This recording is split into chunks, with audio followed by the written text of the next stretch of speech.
Morning Sabita. Morning. কেমন চলছে সব কিছু? ভালো চলছে। আচ্ছা, এখন দাম কত?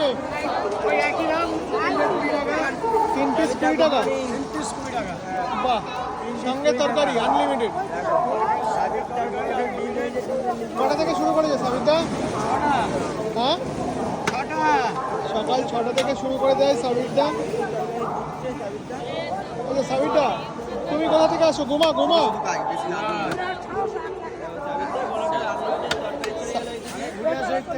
ভুটিয়ারা শরীফ থেকে। আচ্ছা, এই তরকারি কি এখন কি এই পরোটা ওইখানেও তৈরি হচ্ছে সাবিতা? হ্যাঁ, এটা তো জানি যে গুমার ফেমাস পরোটা। একই জায়গারই শুধু ফেমাস হওয়া জিনিস। আচ্ছা, তুমি কত বছর ধরে করছো? হ্যাঁ, তুমি কত বছর ধরে করছো? 6-7 বছর ধরে সাবিরটাও কিন্তু বিক্রি করছে।